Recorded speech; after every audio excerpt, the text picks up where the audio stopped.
Question 4. Korea is so much connected to USA in terms of economy, education, culture, and other many areas. The UK is relatively less known.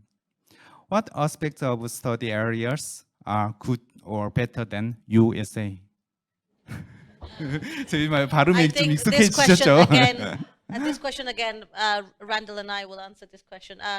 Randall, because he has the experience of studying in both, and because I've helped students in both, and of course Oxford and Cambridge will say they're the best universities. So I think just on the point of what study areas are good or better than the US, they're obviously different. They're different, and you would want to have different things. I mean, just to share my story. So when I was studying, I also applied to the US and applied to the UK because I think in general that's what most students do. As international students, you want to keep your doors open. So you always apply to a multitude of universities globally, right? Nothing stops you from applying to US, Australia. It's not the same as British parents who are looking at UK as their destination. There's only very few British families who look at US as an option, although it has been growing over the last few years. But generally, I would say, if you know, I think the UK, one very good thing about the UK is that the length, the duration, as Randall said, is shorter, which means that you could do your master's and then you could go and do postgraduate sooner, and you get into the world of work with training placements and so on sooner, which I think is great. Also, I would say that getting into top universities in the UK, when you compare that with top universities in the US, so when you compare the likes of, say, Oxford versus MIT, MIT is really tough at the stage. Like there's with Oxford and Cambridge, you are looking at admission test, your academic results, your interview preparation. All those things are kind of more strategical, like you can actually work towards. Whereas applying to MIT, you have to be the top in Olympiad. Or you have, so say if you want to do physics for MIT, you have to have achieved the best in the country for something. The bar is so much more higher in that sense. And both universities are brilliant. Oxford, if you look at world ranking, fantastic. But it's just, I think for international students, the bar you're setting yourself is so much more higher, and you end up not enjoying the process. So I would say my advice is to apply to both and see where you get to. But you've got to be in a position where you are prepared to apply both, not to put all the pressure in the last year where you're suddenly saying, I'm applying to UK and US, because applying to MIT is tough. Applying to Oxford is also very tough. So, but I think in terms of study thing, it just depends on what your style of learning, your style of, and also the country obviously is different. I mean, there's 4,500 universities in the US. I mean, that's huge, large. You have the state system, you have the private universities and state universities, whereas UK largely are state system, they're not private universities.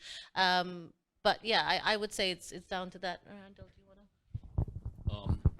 want to? Many of the universities you might overlook, like there's the top group of Harvard, Yale, Princeton, Caltech, Stanford, but there's several large state universities with 50, 60,000 students that have departments that are often rated as highly as the Harvard and Yale schools are.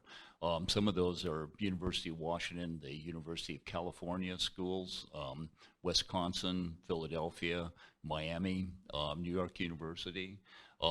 So those, or New York University is a private school, excuse me on that, but there are several schools that are really good and top-notch. And the one that I went to, University of Washington, microbiology, is rated above Harvard when it comes to microbiology and virology, for instance. So if your interest is in a specific area, you might want to look there.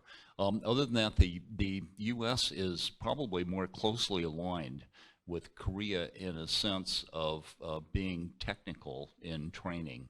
The things that you do can be rather intense, like at some of the schools. They're very competitive, like MIT and Caltech. Not quite as competitive at other schools. But if you're just studying general science and you're interested in the United States, and you go to an organic chemistry class, let's say, for instance, all of a sudden you'll find that you were there to just learn a little bit about organic chemistry. There's a couple hundred students in the main lectures, and you'll find that there are med students, pre-med students, that have to get a top grade in organic chemistry.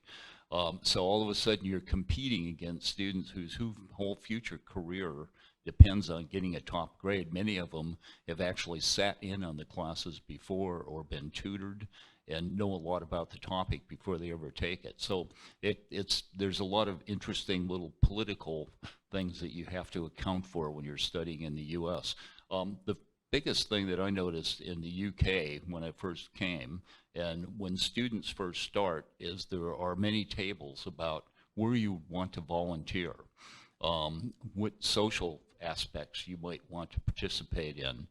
There's computer clubs, archery, many different things, bowling, swimming, gymnastics, a lot of different things that are also pushed in the UK that aren't at all in the United States. Now, of course, you can do those things in the US universities, but for instance, volunteering is not one of them. And I run a charity in the UK, and we have lots and lots of volunteers that have been with us for 15 years, and it's really nice. But in the US, there's the International Space Settlement Design Competition that we hold at NASA, and it's very difficult to find volunteers because the society is not one that likes to do volunteering.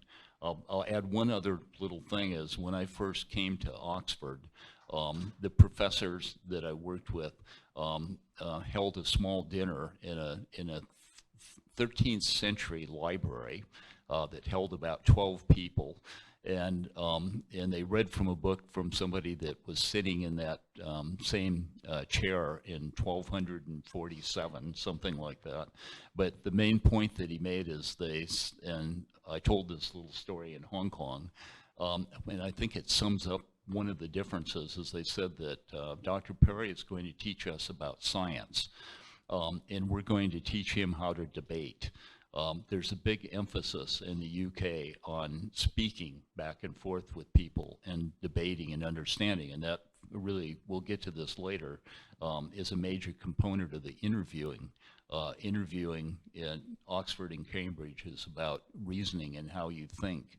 At a place like Imperial College, it's more based on how good your grades are, how well you tested, and less about how you reason and how your critical thinking. It's very important at Oxford and Cambridge.